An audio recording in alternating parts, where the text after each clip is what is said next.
and does not stop running. Blake Murphy. This is the identity for the Arizona Cardinals. The run defense is just horrendous, and it's been horrendous for the Cardinals for a long time. And Marcos Labrada. He's going to bring over his philosophy. It should make it better. Present the hottest NFL podcast from the country's hottest state. He should be turning around the logo. Actually, some breaking news we can cover here. This popped up just about, 6 minutes ago. It's Bird Reboot.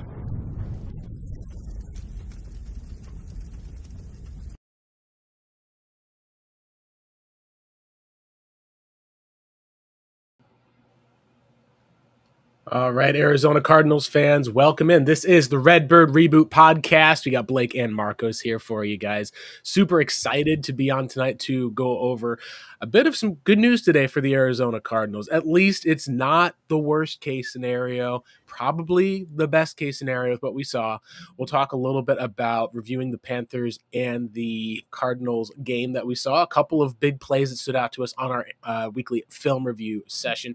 And then we'll take a little bit of time at the end of our show for a quick preview against the upcoming San Francisco 49ers, who may or may not have a certain Brock Purdy playing. I guess we're going to have to find out. Before we get into all of it, Marcos, how are you doing, and how are you feeling about the Arizona Cardinals being 2-0?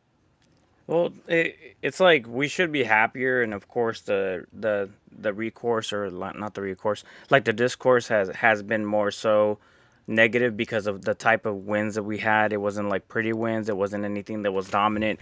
We should be 2-0 against these teams, but we should be 2-0 like convincingly, and not so much like going into the fourth quarter, like, with the Saints having to like stop them on that last drive. Defensive play, they got us, to secure that win. And then once again, defensive play, which was by Calais Campbell getting the sack on I can't believe I always whiff on the names and stuff, on the quarterback to be able to end the game. Obviously, Calais Campbell being 39 years old and him doing that at that advanced age, it's impressive. So we should be feeling better, but we're going to break down a little bit more on some of the plays, some of the growth, and some of the stuff that could be better. But I mean, we are 2-0, so that should matter. Absolutely, it does matter, especially when you talk about the fact that when we looked at this incoming schedule for the Cardinals, we said they got to start out 2-0 because they have 2 games against the NFC West opponents, who at this point are 1-1 and 2-0. I think I should say, 2-0 for the Niners, 2-0 for the Rams, 1-1 for the Seahawks. The only reason why the NFC West has a loss right now is because they played each other. So like you said, it's super exciting to be able to preview this, but we are even more, maybe not excited, at least as far as relieved, I think is the better word. So today's Jonathan Gannon update, at least that we had from, I'll go ahead and pull this up for you guys watching online on Cards Chatter. Now, again, just for those of you who are not familiar with the way that our show is going to be kind of pulled, we're kind of going to have 2 different segments to our show. We're going to have a segment at the halfway point called Halftime. We're going to address some of you guys with your comments, some of you guys who are over there in our chat. Be sure you're also submitting some Q&A for the end of the show. So we'll kind of do a little bit of a shout out at halftime for some of you guys, talk through some comments. And then at the end of our show, we're also going to do a little bit of a Q&A, kind of answer some questions back and forth you guys may have. So make sure that you are taking a look at that. And let's talk a little bit, Marcos, about what Jonathan Gannon said today. We have an update, at least, that came out and this is something at least that was maybe not unknown potentially for those, but it was something that I think is super important to recognize, which was after the game, Max Melton was actually not as bad off as we thought that he was going to be. Part of that is that from what we had seen was he was walking around on let me get this lined up here for all of us guys who are on the video section as get used to some of this new tech here. There we go. Garrett Williams going on IR. DJ Collier also going on IR, but both can potentially return. That would indicate it is not a ACL tear for Garrett Williams, which is good news.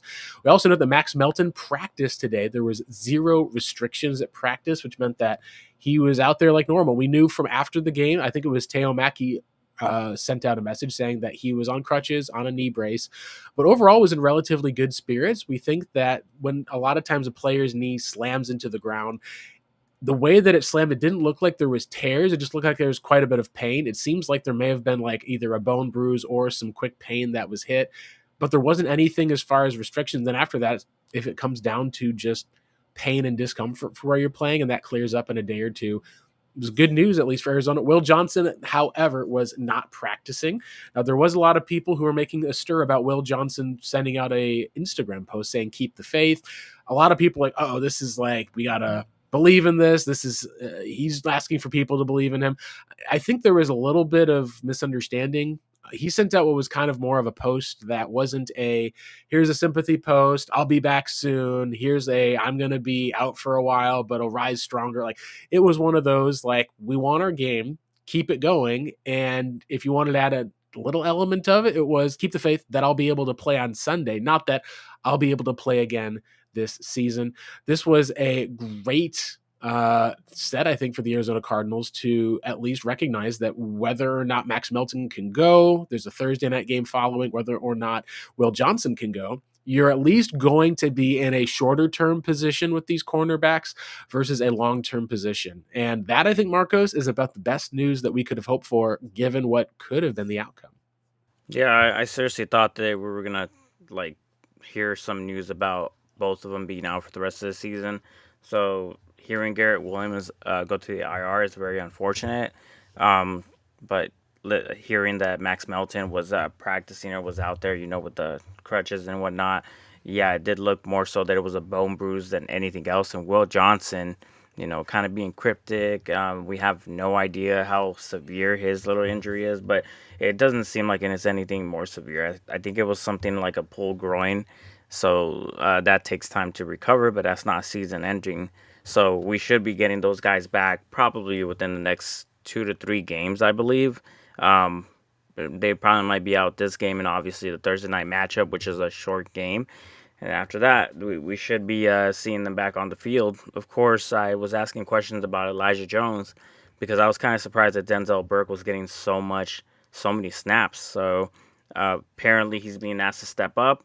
I have no idea how he's going to, jump over someone like Denzel Burke if, you're hearing the great news about our 2 other cornerbacks. But, I mean, I don't think they're going to be available. So for now, Elijah Jones looks like he should be CB1. Denzel Burke is probably going to play in the slot, even though they should put him on the outside. And Keitrell Clark should play in the slot, but they're going to put him on the outside. That's what I think is going to happen. Yeah, I think that it seems like they're also calling up Darren Hall out of the practice squad is what we've been able to hear. So with Darren Hall being called up out of the practice squad, what we're probably going to expect is that you're going to see him man slot corner. You'll see Dadrian Taylor Demerson man the slot in the corner. You're going to see them probably, like you said, utilize the kind of rotation with some of their safeties, which is going to be really interesting, I think, because as we've talked about, this is something that every team's going to have to overcome some sort of issue. Like some teams, you get a quarterback injury. Some teams, your top 5. I think when people say top 5, I do think Max Melton, at least to the Cardinals, was probably going to be their 3rd or 4th cornerback.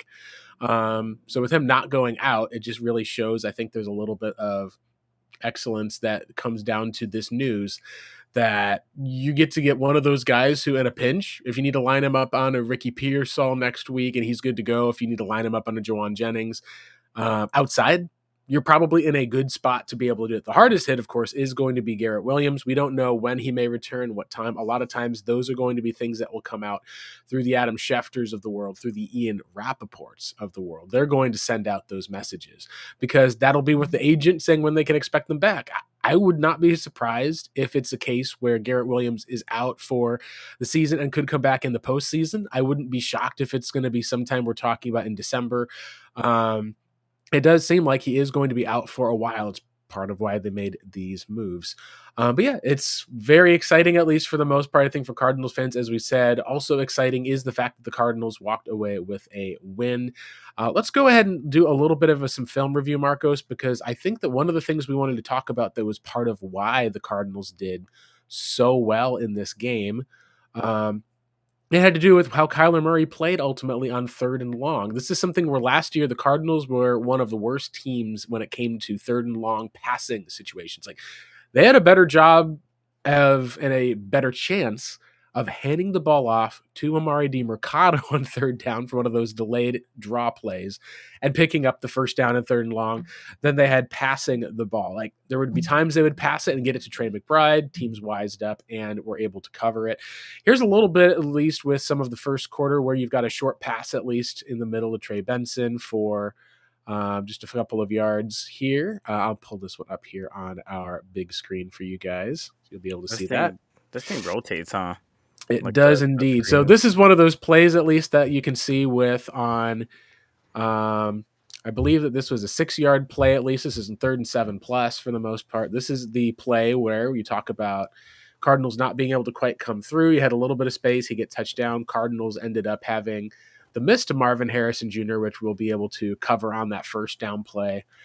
That'll be one of our play highlights that we'll be able to go over. But one of the things that was really fun to be able to see over this is on 3rd and 8. And this is going to be you get Trey McBride lined up for the most part. Kyler Murray is able to actually take off, get the ball down to him, despite being under some relatively decent pressure. I want to be able to show this one here one more time from the sideline view.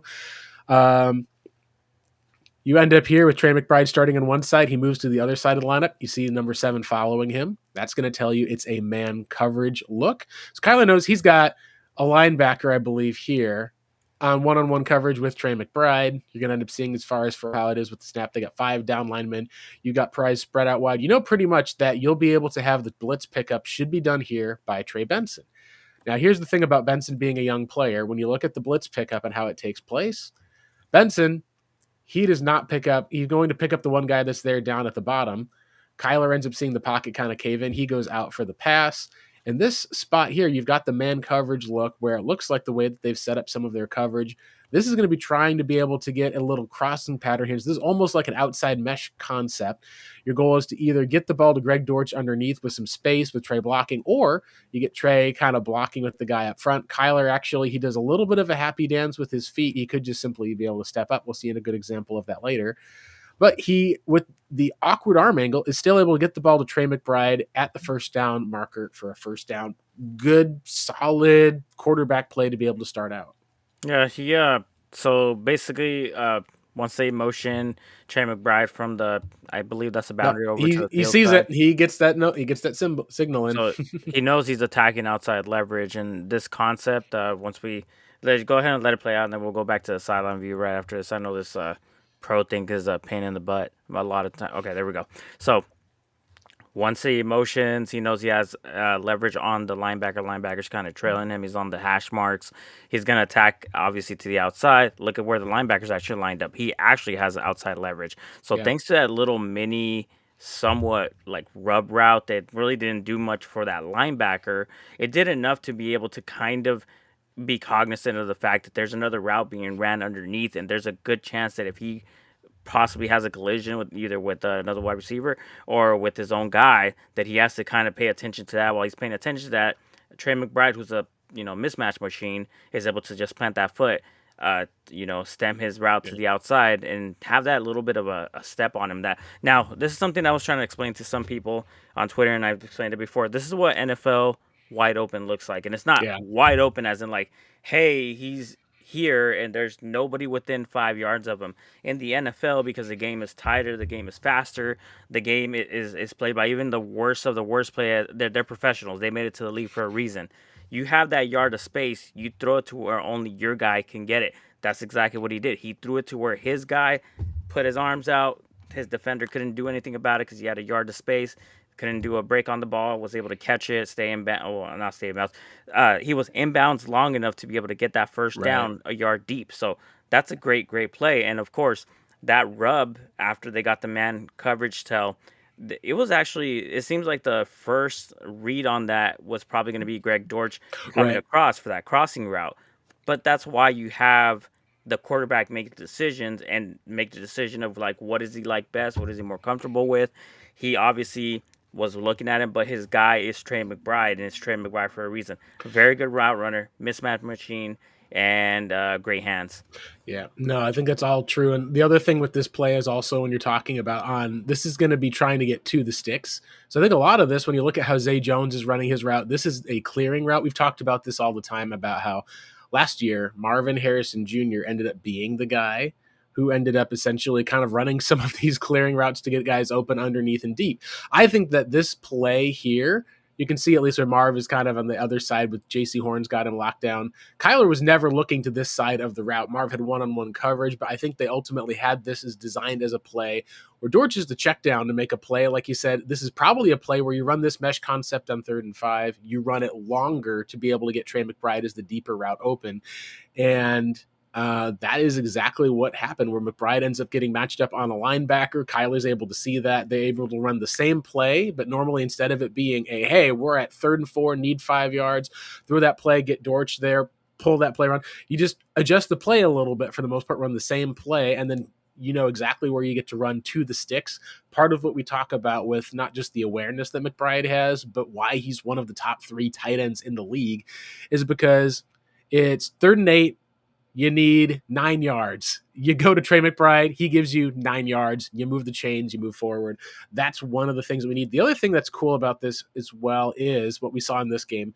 Kyler made some good plays under some pressure. Now you've got Derek Brown, who is the best player on this Panthers defense. Maybe there's an argument for JC Horn, but take a look at how this is matched up. He's in that 3 tech position. So remember, you're going to have in this setup, it looks like you've got almost a wide 9 setup, which is going to be the 9 technique is going to be way on the outside, trying to be able to kind of get the outside runs for Kyler Murray taken away. You've got a 3 technique here between the center and the guard, and then you've got your defensive end spot lined up at least right here. Being able to kind of split between these two. So this is going to be essentially the 1 tech, 0 tech, 1 tech, 2 tech. You got your other essential kind of 3 tech here. This looks like at least actually a 1 tech at least. So what they're talking about here is 4i. Yeah, 4i would be the way to be able to probably put it best. At least you got but you got the 5th guy out here, so it's a little bit of a bear front would be probably what I would say, since there's a 5th guy there. Anyway, for those of us who want to correct this, like go ahead for each of those areas. But this is how the way that's set up is when you look at how it caves the pocket in. You're able to get pressure off of the left side, and they run a stunt. The goal is to try to get Derek Brown freed up and be able to get a free run here on Kyler Murray. You see him getting upfield. Part of the reason for this stunt is you're trying to get Kyler Murray into a position where he's going to look at this wide open lane, and Derek Brown's going to run around and be right there waiting for him. So instead of Kyler looking, he kind of moves up as there. You get Isaiah Adams one-on-one with Derek Brown, having to basically stop him. He's not holding him. Derek Brown is a beast of a human. He's kind of pushing. Kyler stepping up kind of into that space. They're kind of anticipating it. He's going to have to react. Like it's kind of like one of those tit for tat areas where the thing you're going to have to do if you're Kyler is make that play. So he's going to use a weird arm angle, whip the ball out, and he's going to take a hit for the most part, right to his helmet. That's not necessarily called. I think it's ticky-tacky, so I wouldn't have called it, at least if I'm the ref. That's probably a good no call right there. This is as a Cardinals fan saying it. You love the free 15 yards, but I wouldn't want it to be done to me either. It's one of those places where they catch the stunt well. Kyler takes the hit, gets the ball out to McBride. Like we said, this is just one play of quite a few, but it's a good indication of how Kyler was able to play overall on the day, Marcos. Well, here's another thing that I'm gonna bring up, and obviously I had my little back and forth with Twitter on some things, and the only reason why I was showcasing some things was more so about a Petsing situation, not more of a Kyler situation, because I've seen Kyler make some throws that I posted up where they're running the same exact concept and they're attacking the same type of defense, and the outcome is different, and people would just say, hey, that's just all Petsing coaching them and whatnot. Anyways, the whole point of what I'm trying to bring up is that PFF brought up that Kyler Murray, as it is right now, is attacking that intermediate middle of the field, either with the third best QB, a passer rating. So targeting those intermediate middle, where it should be his biggest weakness and whatnot. His passer rating is about 102, I believe, or 98%. 98 point something. I'm not 100% sure. If you guys want to look it up, go ahead and look it up. That episode of PFF. the preview, of course, and Right. they do talk about how Kyler Murray has historically been horrible at being able to target that.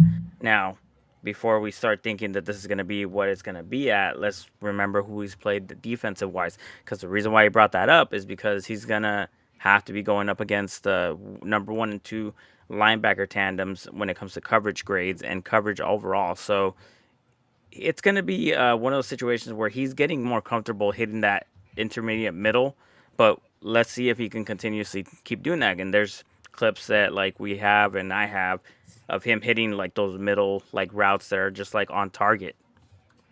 Yeah, it's something that I'm thinking with the middle of the field and the outside of the field. What we've talked a lot about with Kyler also is there's plays that go to the middle of the field that are ones that we've seen to Trey McBride and to Marvin, but it's not been a strength that Kyler has had of consistently throwing there. Even Bryce Young has been in the same way there. There are some strengths that you do see with Kyler throwing, and one of those to Marvin Harrison Jr. was actually one that we got to see as a bit of a weakness. So here in this scene, we've got Marvin Harrison Jr. here. This is the I think infamous your miss. your sound is out. Or is it mine?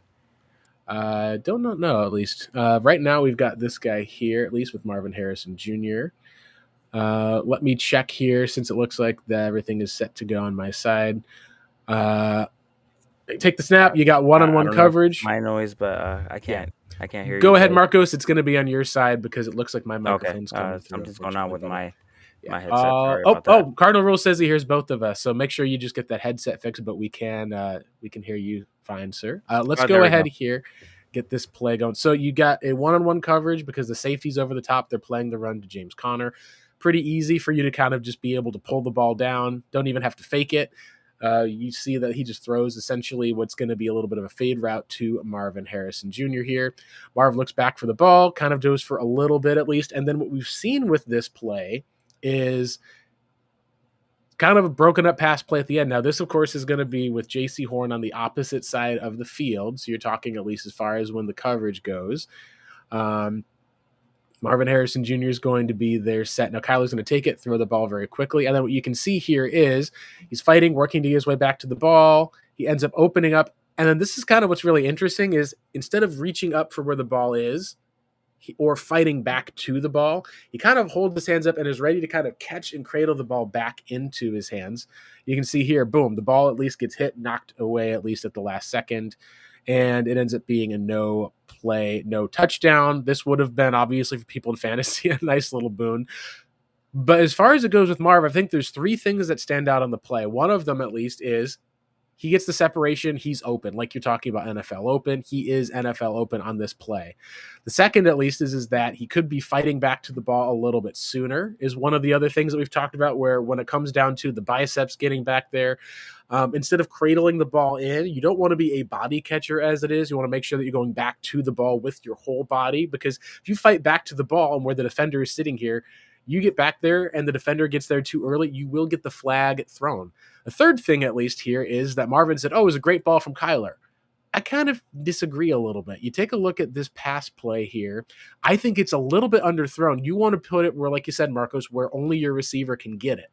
Marvin gets so much separation so quickly where he's got the back end that he doesn't fight back to where the ball is, but that throw then should be a little bit higher and farther away. You see how he has to kind of come back to the outside, trying to go to the back shoulder, put it a little bit further out there and trust Marv to be able to use that hands and extend that body. And that's an easy touchdown. So I think it's a combination of all three things where can you pin it fully on Kyler? No. Can you pin it fully on Marv? Maybe a little more, but I think at the end of the day, these are the sort of plays that you want to see Marvin improve on. But I think also at the same time, that ball is just a little bit too close where the DB is able to make a play on it. And so in that case, I think you look at this and say, you know what? There's more that Marvin can do here. I don't think it's fully his fault. And at the end of the day, the Cardinals ended up having to, I believe, kick a field goal on this drive because they were not able to punch it into the end zone to go up 14-0 versus 10-0. See, this is the type of play I really like. I'm not sure. I'm not there during practice or whatnot. I really, really, really, really would wish that they would practice this like probably like 100 times. Let's say put like Elijah Jones, who's a lengthier type of cornerback, on Marvin Harrison Jr. and just practice this because the accuracy is not all the way there. Of course, Marv doesn't fight through it completely, so it's actually it could be a touchdown if one of both of the guys does something different on this play. But I want to see this more often in the end zone because I know this can be a completion. I know this can be automatic. I know that if that was DeAndre Hopkins, that ball was coming down with DeAndre Hopkins scoring a touchdown and whatnot.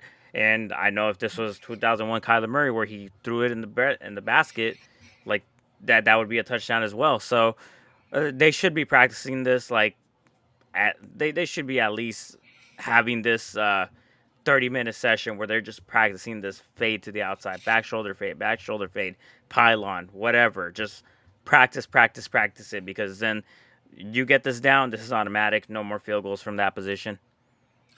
Yeah, no, definitely. That's something that I can't disagree with anything you said there, at least. So let's go in, at least while we're going through some of the different areas and some complaints. I do want to be able to talk a little bit about a negative play that popped up in addition to a positive play. So we're going to go to the Kyler Murray interception that happened late and break down why this is not as much in Kyler as people would think from what they think he was trying to do versus what actually happened. So Kyler said after the game, this is the 3rd and 7 pass play at the Carolina 12. I think this is or 3rd and 7 plus. So this is 3rd and long. You're in field goal range. You were up at this point, I believe, 27-3 or 27-9. A field goal will essentially put this away because the Panthers will have 3 drives left. We'll have to score 3 touchdowns, 21 points on those drives, and then plus a 2-point conversion to get the win. Otherwise, it goes to overtime. If the Cardinals are able to get either one stop or if the Cardinals are able to run the ball for even just 1 first down on that last play, it's pretty much game over. Now, that's why you need to make sure that if you're in this situation, that you're doing whatever it is to not turn the ball over, not get sacked out of field goal range. And that's unfortunately what happened on this play. So it was pretty much just a trips left situation. Marvin Harrison Jr. over to the right, drawing J.C. Horn. This is one of those plays, at least, where Trey Benson runs out of the field. You're probably up high enough. You don't really got to do a whole lot. You can try to go for a touchdown to pad your stats. You can try to get the first down to keep driving the ball forward. You don't really have to do as much when you're up for here. Now, you don't want to take the pedal off the gas, which we can talk about when we get to the defensive review in the next part of our show.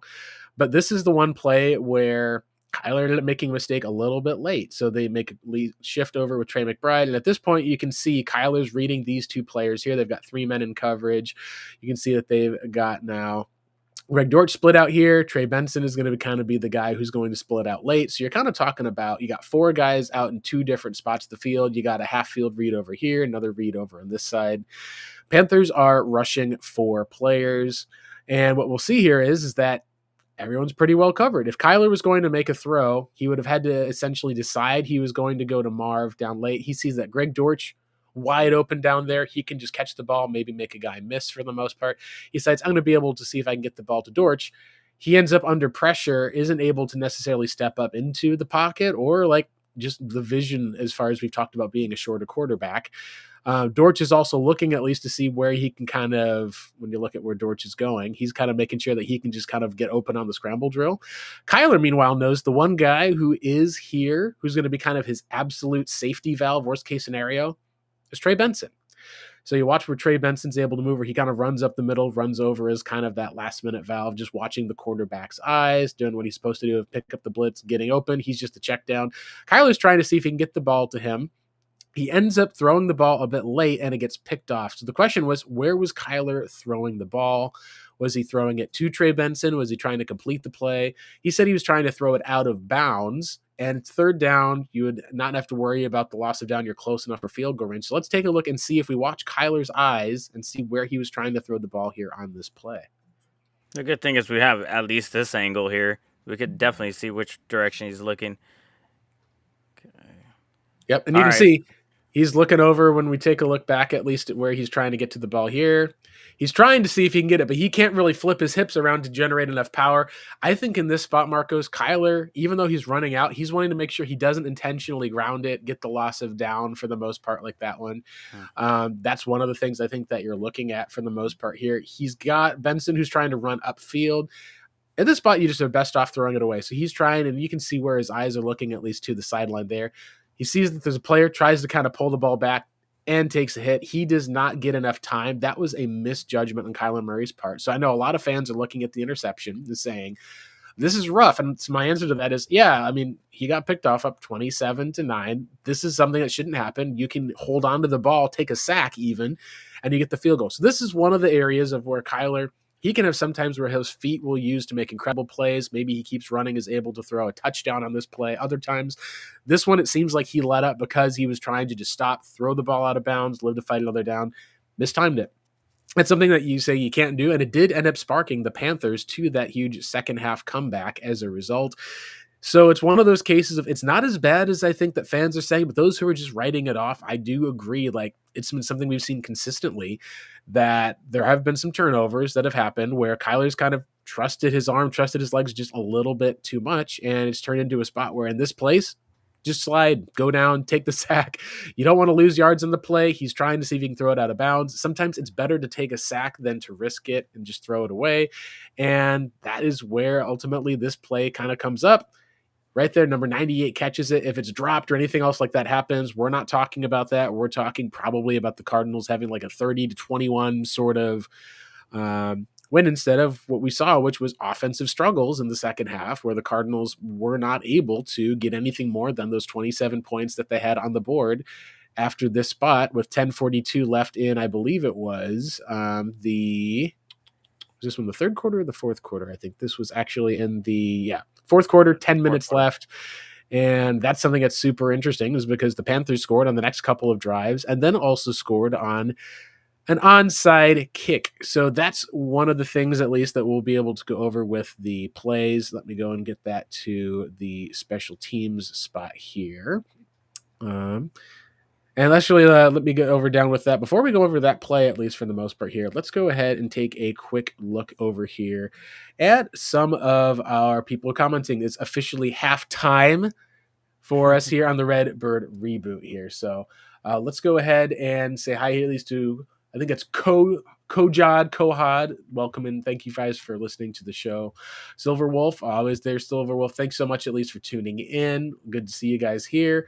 There you've got at least here with AZ Jace talking about the play where Benson had a hole on the left side and didn't hit it. Yeah, we'll talk at least a little bit about with Trey Benson because there was a blitz pickup that he missed in this game as well. We've seen that he's had the explosive plays, been able to be good as kind of replacing Amari DiMercato as the pass catching back, but there's been a few growing pains. We didn't see him finish the season healthy, and that's something we'll have to figure out at least. Like you said, AZ Jace, Trey is so close, just needs to be a little bit more north and south. You got Dana as well as in the chat. Good to see you, Dana. Thanks for tuning in. Hank Hill as well, tuning in at least. That's awesome. Thank you so much for tuning in here. And we got, of course, our site host, the Cardinal Rule himself, at least for that one, saying, hello, gents. Good to see you, Joe. Thanks again, Joe, for tuning in. Well, that's it for halftime. So let's go ahead here with the end of the buzzer, and let's go and talk at least a little bit about the defensive side of the ball, especially when it comes to some of the plays that we saw from Arizona that were good, some that were bad, but we are going to at least have to talk at least about the most devastating play that we saw happen in this game, which was the Garrett Williams injury play. So I'm going to pull that up here for you guys. Unfortunately, this is one that we don't like to be have to see or to show, but this will show because it was also a touchdown on the exact same play, Marcos. Oh yeah, you're talking about the Hunter Renfrow in touchdown, right? That is correct. Yes. And when he slips on the ground, I didn't know that was the particular play he got injured on. That really sucks to just like be in a situation where like you slip, a touchdown gets scored, and then you're out. Yeah, exactly. That was the play that it happened at least on. So let me go ahead here and we will do another little quick clip of that here. Sorry for you folks who are watching me go down and scroll to find the play. We had it lost a quick second ago. I'm just going to make sure we pull that one back. Here we go. But yeah, this is the one play, and you can see here for how it's been set up. Everything about this says that it's going to be a run play. You get one-on-one coverage outside with Garrett Williams. You got Budda Baker's watching the play. He's going to try to get into the path of the ball as the running back is taking off. He ends up just being in a spot. And this is almost like Budda Baker is just kind of, I think, freewheeling a little bit on this play, which makes it hurt because he's seeing where the ball is going, trying to check out and get in the path line of the ball. Bryce Young's side will complete it. Budda doesn't quite get there. And as you can see where he's getting tackled, Budda just kind of hits, boom, right to the knee He ends up getting hurt on the play as well. It ended up being more of like a knee to I think it was a knee to the plexus for the most part. But what's tough is like Buddha gets that instant recognition that Bryce Young is keeping the ball, and then he backs up to be able to block off the pass. Bryce, he's got a good mind for all the issues that Bryce Young had. He does a quick throwing pass and throwing motion. You can see that they just run right into each other. So when we're talking about with like, as far as for the time frame and how long it'll be here, you can see that the knee gets hit right over there in the solar plexus, kind of like almost at the knee pad area, and Buddha kind of just gets hit right to the family jewels, as it were. The good news about this is when we first saw it, a lot of people saw Garrett Williams struggling to walk off the field, and a lot of people thought, okay, this is probably going to be like an ACL or a season-ending injury, a knee tear. I didn't think that it was that, but when you can't put weight on it, that ends up being kind of a question. So now what we've seen is he's going to go on IR. He'll have a chance to come back. What we talk about that was grateful on this is it's not a non-contact play, at least. So that's one of the spots, at least, between that and then the Max Melton slamming his knee into the turf. Both of those were plays that are tough. There's going to be some time missed, obviously, for Garrett Williams. IR is probably going to be anything from 4 to 6 games. But bright side for the most part is you don't have to worry about that as much as you probably, I think, Marcos, have to worry about the fact that Cardinals are going to be playing the Niners and then the Seahawks in a 4-day span. So that's something where if you're not going to have guys who are like Max Melton healthy, if Will Johnson's not going to be healthy, and we can go back to the Will Johnson play if we need to, but I don't know if we have to cover. We don't want to cover too many injuries on the channel. The thing that you are really scared about, at least, is going to be if both of those guys miss the next 2 games, you lose the next 2 games. That's going to be a huge detriment to your season. And like we said, the Cardinals have to find a way, I think, to be able to overcome that.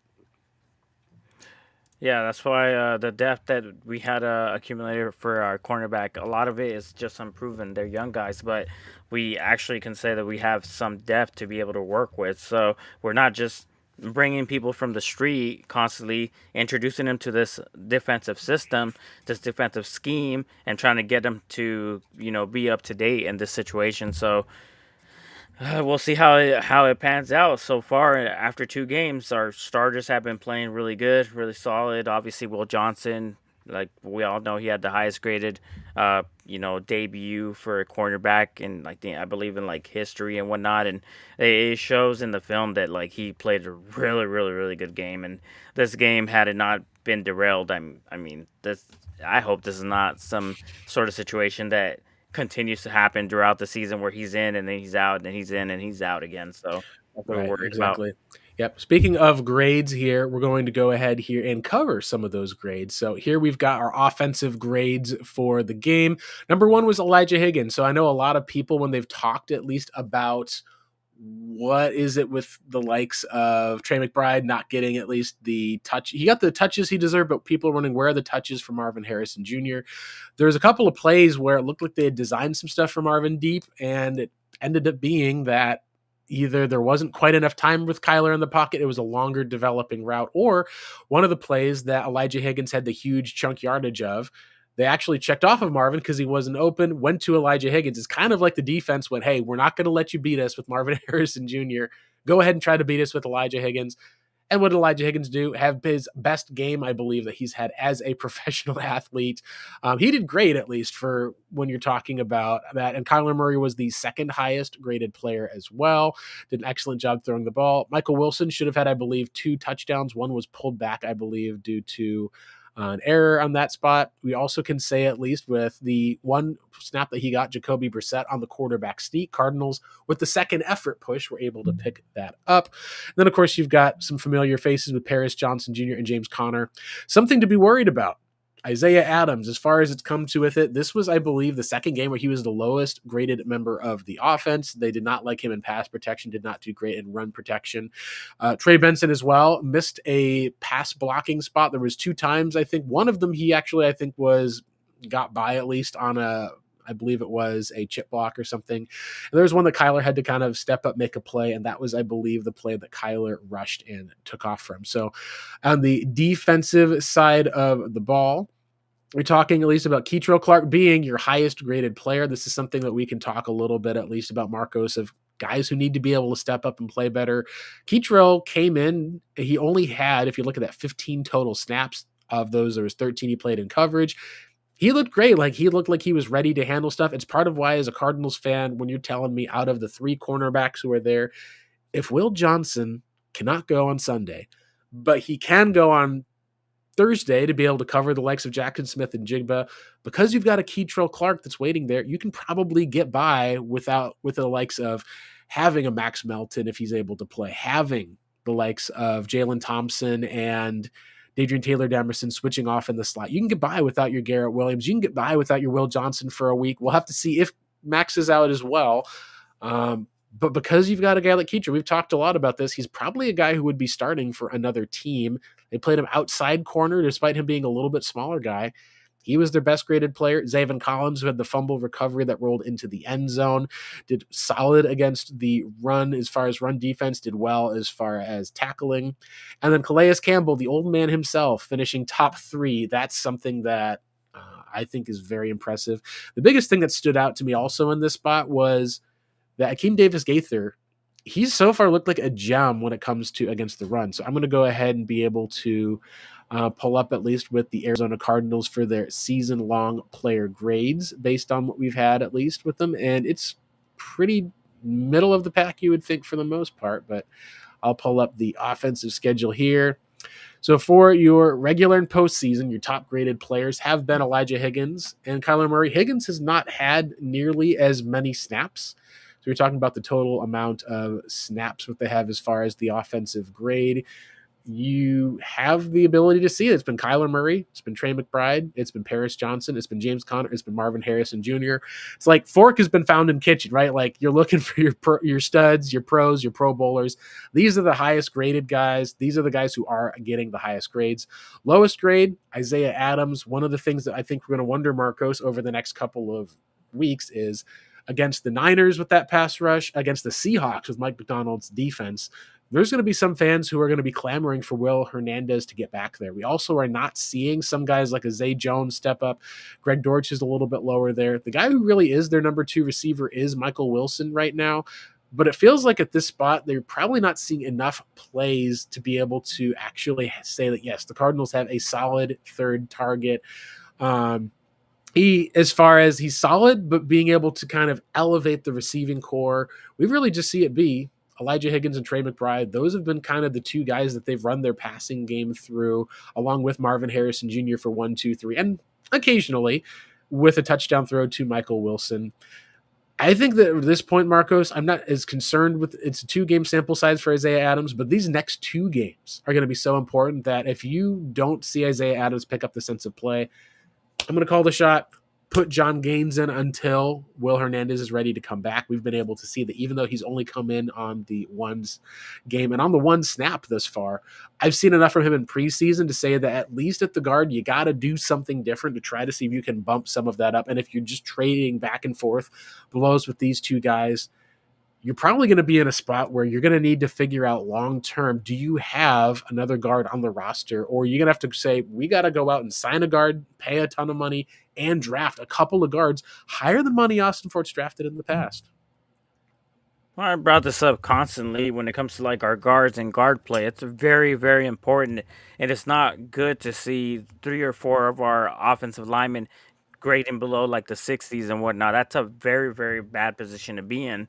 You could have a all pro type of tackle, but the rest of your line has to hold up as well, because they'll just attack that part of the line, and that'll be the weakness. You could do some things to try to maybe like you know help that situation. So the question obviously is with the new hire that we have at offensive line coach.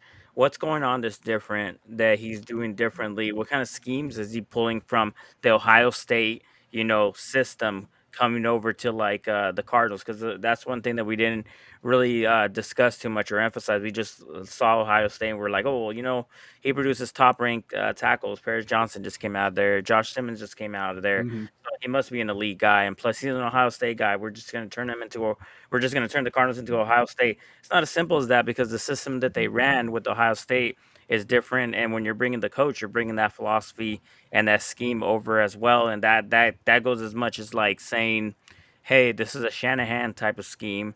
but you were, operating out of like a spread offense in college. So now you got different ways of being able to block. Now you got different Yeah. alignments. Now you got different splits. Now you got different like calls and whatnot. You saw the guard earlier in the play. He was signaling, tapping his helmet, pointing down the field, probably, pointing out who the mic is, and then obviously communicating that with the rest of the line.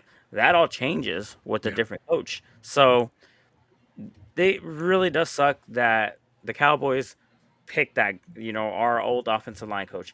We don't know what we had until we lost it. And Right. obviously, I would like to bet that if we had kept our old offensive line coach, these grades would look a hell of a lot different. Might be, but I'll go ahead real quick and kind of do a slight disagreement there on one area, which is that of Isaiah Adams. So when we take a look at how the pass blocking grades have played out, at least we know that Paris is the guy. Like, he in a pass blocking rate is basically almost elite so far. He's had one penalty, I believe, on the year, and that's been the only time his name has been called. We can at least see that James Conner, when it comes to the pass blocking, we know that he's going to be better at running the football. Trey Benson, but Isaiah Adams is a pass blocking grade down to 55. We can kind of see on the tape it's been a bit lower. When we take a look at this and compare it to where we were seeing guys last year. So let's go back to the season longs. Now, it's only a 2-game sample size, but let's take a look at the 2020-24 season and take a look at the same grades from what we were seeing. It's going to be Isaiah Adams at the bottom again. That's the one thing, at least, that I think you have to recognize is that when it comes to 2024 and the pass blocking grades, you got Elijah Higgins and Isaiah Adams at 50.3. It's almost identical. So I think the better answer, I think in some cases, yeah, I think maybe you're missing some guys like Paris. Maybe maybe his grade comes down, but it seems like Paris's college coach is getting more out of Paris would be an interesting argument. But I think at the end of the day, when you see Isaiah Adams at the bottom of this list last year and you see him at the bottom of the list this year, I think it's just a case of saying they drafted him off of his run blocking. You can see when it came to the run blocking from last year, Isaiah Adams is right up there under the run blocking as far as with Will Hernandez. He was up there with Tristan Colon, who's a guy that I think got hurt and was not able to come back or was let go. He may have actually followed the coach over to Dallas, if I remember correctly. So someone will have to. I'm going to Google Tristan Colon right there and see, because that was a guy who got quite a few starts. Oh, there he is. He's with the Lions now. So yeah, he moved on to the Lions. He's going to be a backup center, I think, at least there with them as it stands on the active roster. He was promoted at least for all of that too. Frank Ragnar, I know, has gone there. This may just be a case where you drafted a guy for his run blocking. He's flat flexibility. You played some outside. You spent a 3rd round pick on him. You wanted to make it work. I think we're seeing, at least at this point, Marcos, you're probably going to have to demote him and say, you got to work on your pass blocking. You got your 3rd year. Maybe we'll come back and see about one of those spots. But I think it's almost ready for me to be able to say, hey, this may be a draft pick that just doesn't work out. You drafted a run blocker who cannot pass protect. That sometimes is just going to happen. Some guys you're not able to actually say that it's going to be upgraded, as we've seen with the run blocking for this season as well. We're not seeing Isaiah Adams be up there as a run blocker, which compared to where he was at last year, a year ago, he was up there a lot higher. So like you said, everyone I think has been taking a little bit of a seat back when it comes to run blocking and pass blocking. There is one reason specifically why I do want to point out for that. It's going to be with someone, Wow, I think it's FB. Let me go ahead and pull up Ted. I know, right? You can see ourselves. I got to pull up Ted Nugent. I think I spelled his last name wrong here. Ted Nugent? Yeah, that's right. So the idea, at least for that, as far as for those who are listening in here, there he is. So the reason why we're talking about him is because when we're looking at his football analysis, he's been noting this year that teams have actually been able to figure out different areas of jumping off a little bit quicker on the snap than you would think. So when it comes down to guys who are shifting with some of those plays, I'll pull this up here, at least over with the get to the next play over here, actually, folks. So essentially teams are starting to jump a little bit off of the sides a little bit. So essentially when it comes down, let me see if I can pull this up at least here for that, since I know sorry for the delay for those of you listening on the audio side here. So what we're seeing is that teams are fundamentally seeing defenses make a last-minute shift a little bit more. And we're going to see this from the Niners this week. So this is going to be something that is super important. Let me pull this off of our screen while I find this. But essentially, teams are going to be doing a last-minute defensive shift just before the ball is kind of getting snapped and is blowing up a lot of offensive line schemes. So that's something that's really interesting is that when you're talking about why the run has been struggling, it's not just the Cardinals have been struggling to run the ball. It is a lot of teams are actually seeing, and this is something that they said is being copied from quite a few of the Vic Fangio system. They're having guys that are actually getting a little bit of a bump from shifting at the last minute, blowing up the offensive line, and then being able to see defenses attack the offense. And it's really interesting because it's something that I think, at least when we can go through the film, Marcos, we'll take a look here over the next week and then look, especially against the Niners on Sunday, and see, is this something that is affecting the Arizona Cardinals and their run game, because defenses are just getting a little bit of a jump on the offenses, and it's something that offenses are going to have to find a counterpunch for. Well, I know what the counter is going to be, and I think I know what you're talking about. It's that last second shift where they're trying to read. They're trying to read the ball and look at, obviously the quarterback. The quarterback's in shotgun. He claps. He raises the knee and then claps, and that's how you have a tell on defense. Like, oh, the ball's about to be snapped, or you take a look at the centers. I remember there's a defensive tackle that talked extensively about this, where he'd pay attention to the center's hand and his hand placement, and he would do some sort of like movement and then snap the ball. So they're trying to pick up those tells of those centers, trying to get better grip on the ball before they snap it in shotgun. It's hard for them to get that read when they're under center.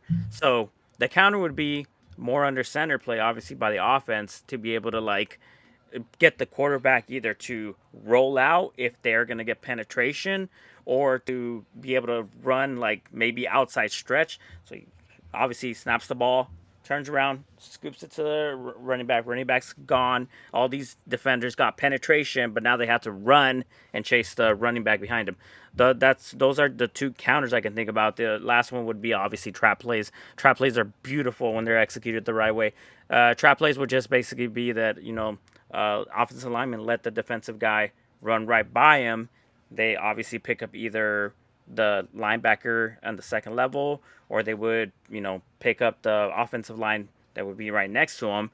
And you'd have like a pulling guard or a pulling tight end essentially come on a trap block and hit the defensive tackle on the rib cage, and that's enough to be able to get him out of the play. Right, and that's essentially where, when these last-minute shifts are here, essentially, like you said, you kind of have that be able to be built in. Here, I'll give an example of that. So here you got a last-minute shift by the defensive line right before the snap starts.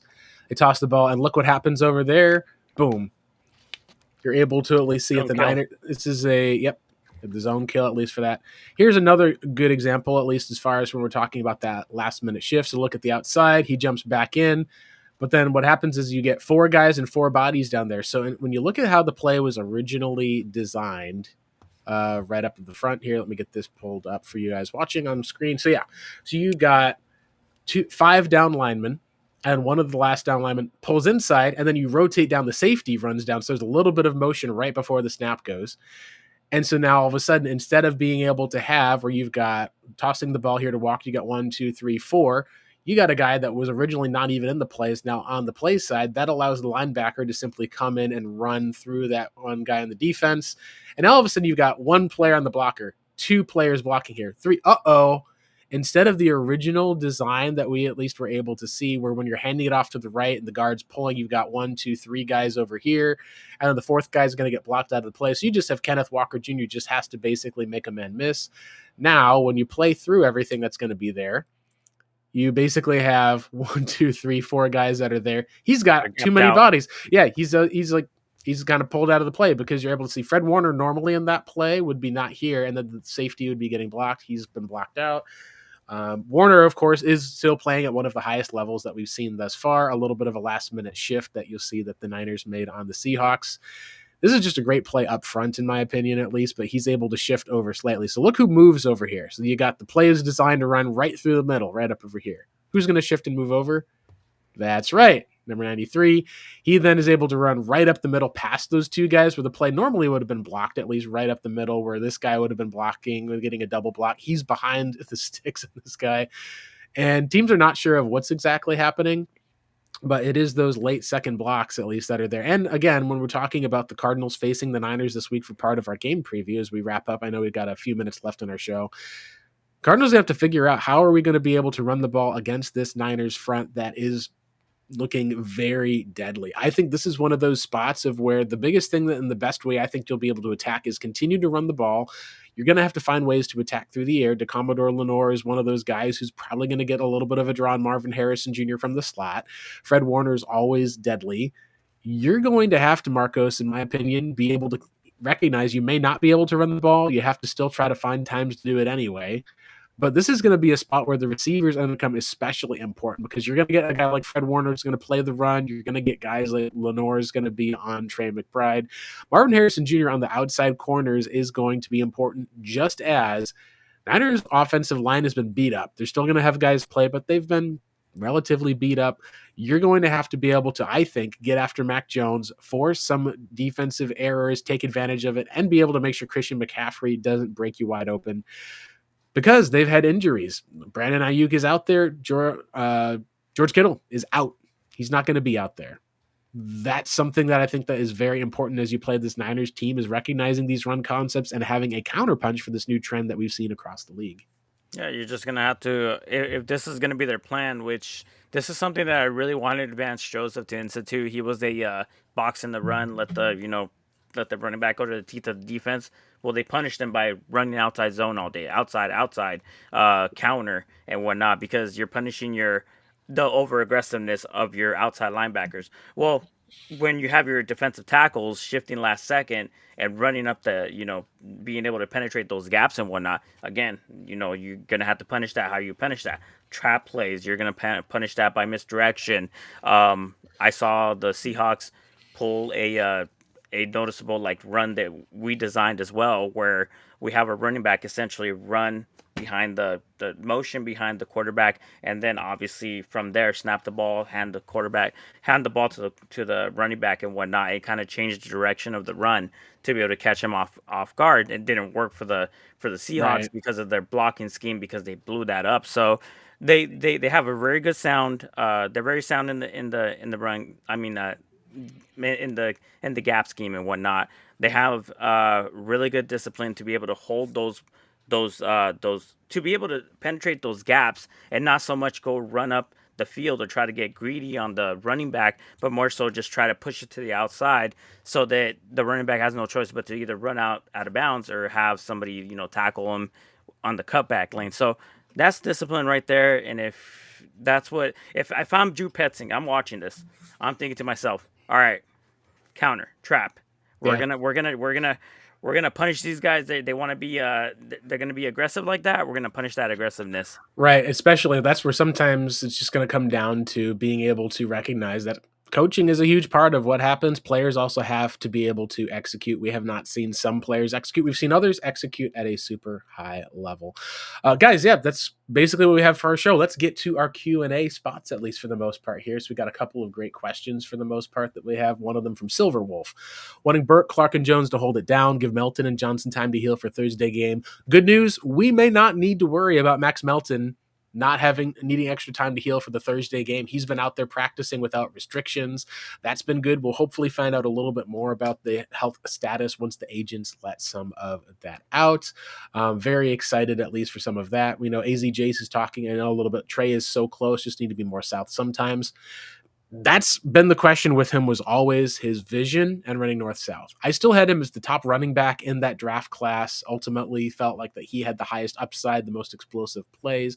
A lot of it came on like the outside run that we saw for the 50-plus yards. He's behind James Conner, having to kind of learn and develop. It's one of the reasons why I felt between him and the likes of a Cam Scatterbo, I said, yeah, you're going to need to get a guy in a year early. We didn't know about what Scatterbo and all that stuff would be here. He's going to probably take on a larger role with the Giants. So you need to see that the explosiveness, the high play rate, that's going to have to be something that Trey Benson's going to have to develop on, because I think next year, from what we've seen from James Conner, it may be the Trey Benson show, and James Conner comes in to spell him as kind of the Bruiser back. Behind him is the running back 1. Let's see, as far as with some of the questions, at least for the most part, we know Dana's talking a little bit about longer routes, taking another stride or two when K1 is ready to throw. That is something I think, Marcos, we've kind of seen, at least, that there's a couple of times where the Cardinals, they don't have a field stretcher, a guy who runs the 4-3. They've had times where they've almost tried to design plays for Marvin, and it's taking almost an extra step or two where Kyler's ready to throw, and it's getting blown up by that point. Anticipation. Capital A, like JT O'Sullivan has said, Kyler can do it. I've seen him do it. He's just not consistent in doing that. Yeah, for sure. Let's see, as far as for with the next questions that we had, at least here. We had KR Gordon 08 saying, happy to be here. A long time.